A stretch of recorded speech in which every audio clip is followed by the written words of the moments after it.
Hello and welcome to Joy in Our Town. I'm Sherry Duckworth, and joining me today is Mr. Galileo Humawas. He is the president for the Greater Dallas Asian American Chamber of Commerce and executive director for the Mead Center. Thank you so much for coming today. Thank you for having me. It's a pleasure to talk with you and to hear about what you're doing for the Asian community in the DFW area.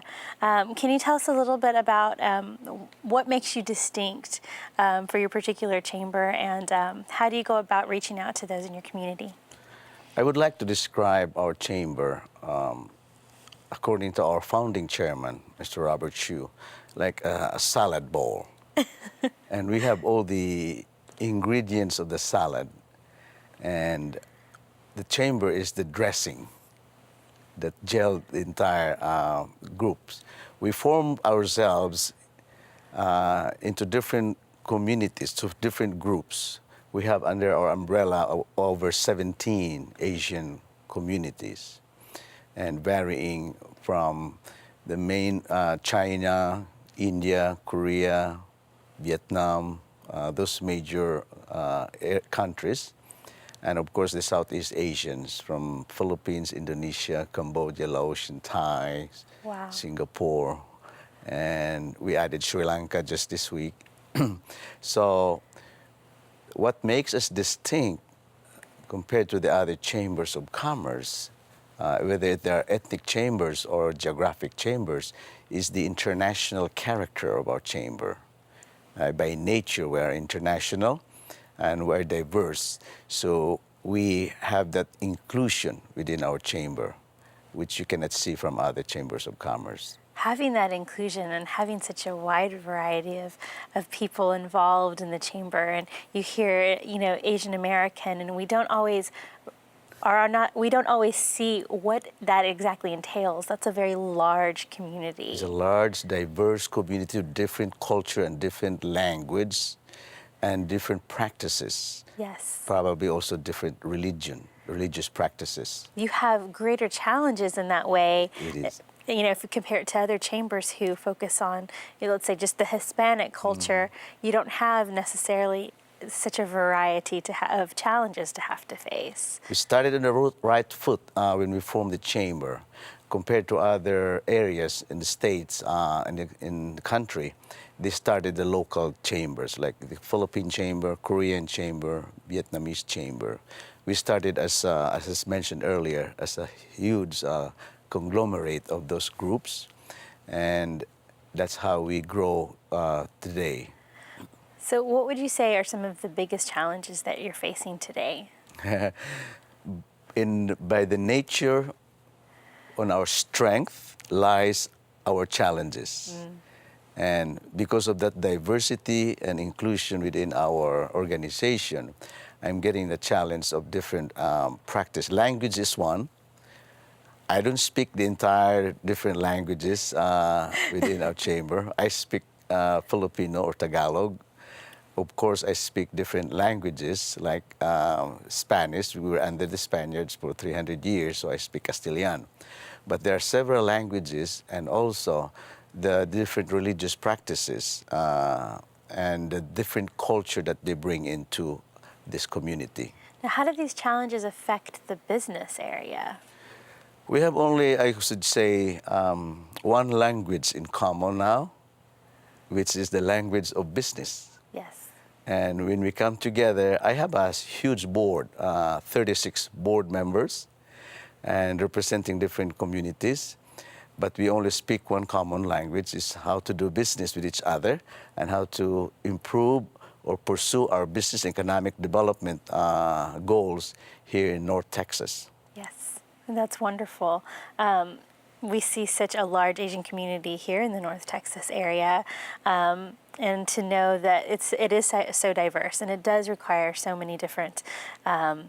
There are so many different challenges, and there are so many different languages and cultures and religions all involved.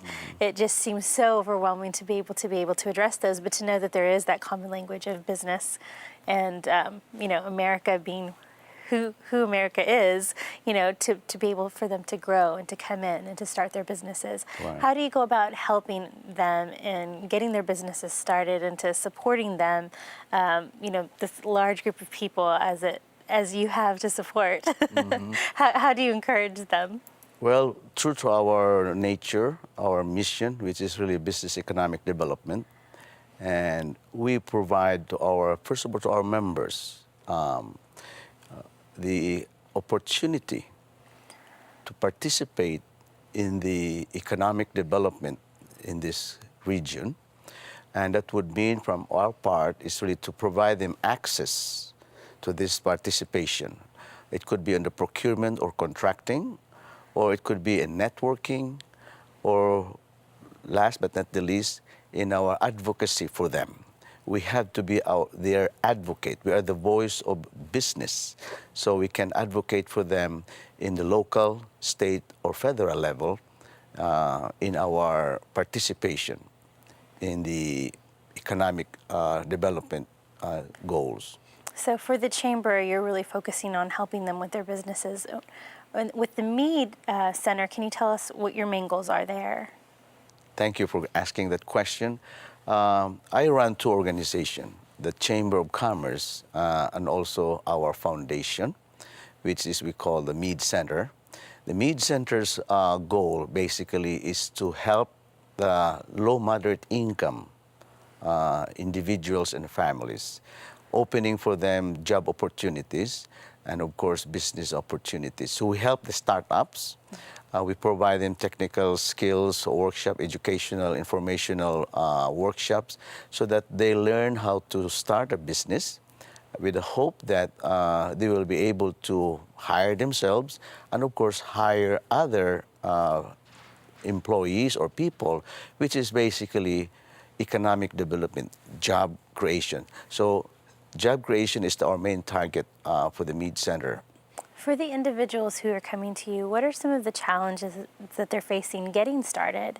Obviously, you know, financial is always going to be a hurdle or a challenge. It will be a hurdle. But what else seems to be kind of a hurdle that they face? First of all, we provide them information. They need to know that in America, there's that opportunity. Everybody has a dream when they come to America, all kinds of.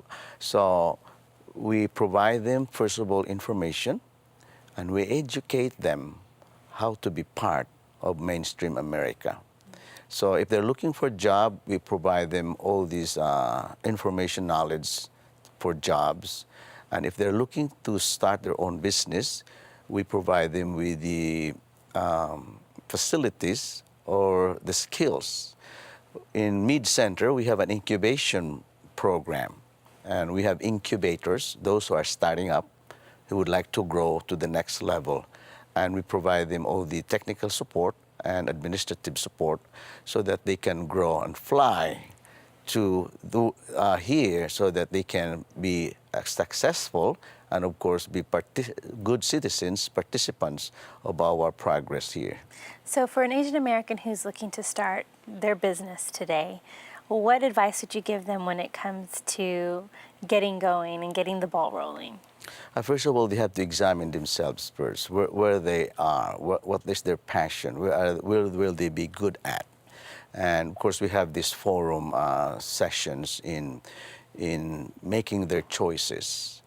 And with so much unemployment now, people will come to our aid to look for opportunities, and that would be, will they be willing to start their own business? Will they be willing to be the entrepreneurs in our community? So from them, they can make their choices. We provide them the different opportunities that are here available. And sometimes we have the federal government or the state or local government showing to them that they can participate.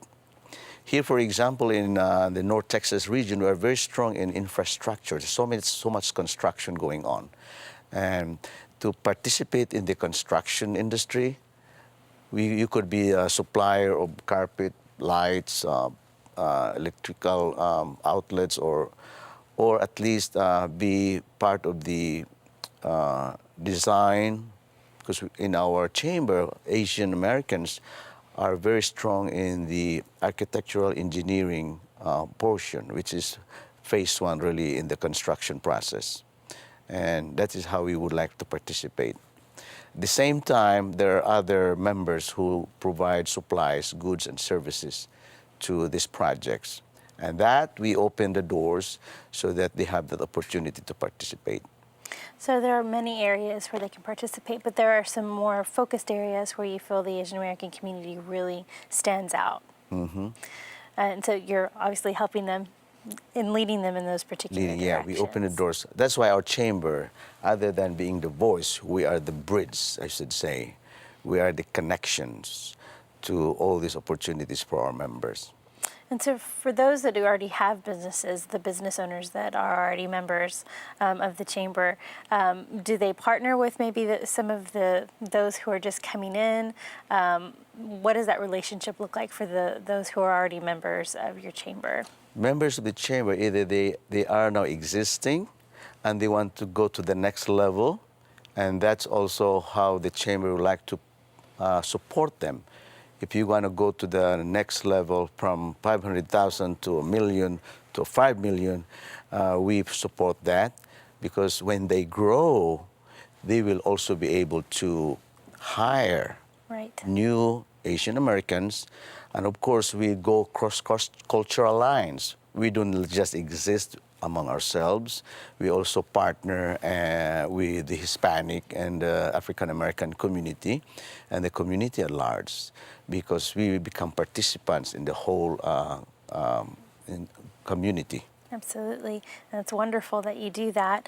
I think it's great, too, that the Asian American community, though, has, someone that can help, that understands their cultures, their challenges, that are distinct from other cultures. And it's great that they're able to integrate also with those other cultures that are out there as I like the word integrate.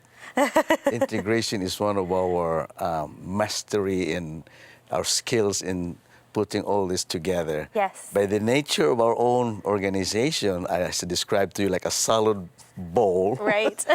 That is our nature. We would like to expand that to the other cultures with the Hispanic, African American, Native Americans, and basically that is America. Yes, it is America. I like that. Right. It's like a giant salad bowl. A giant salad bowl.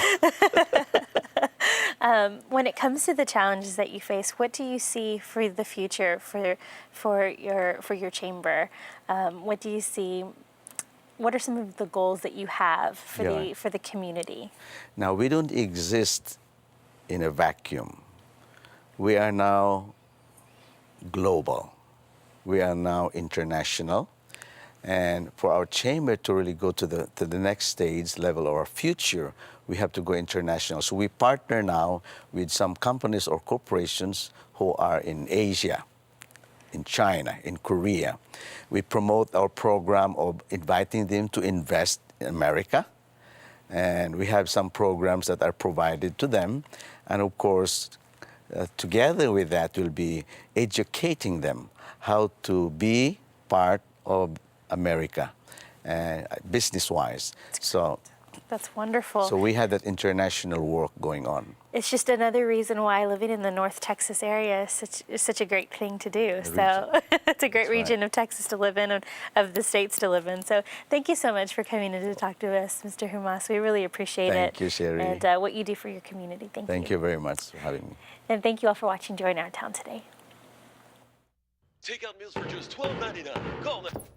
Sherry Pearson,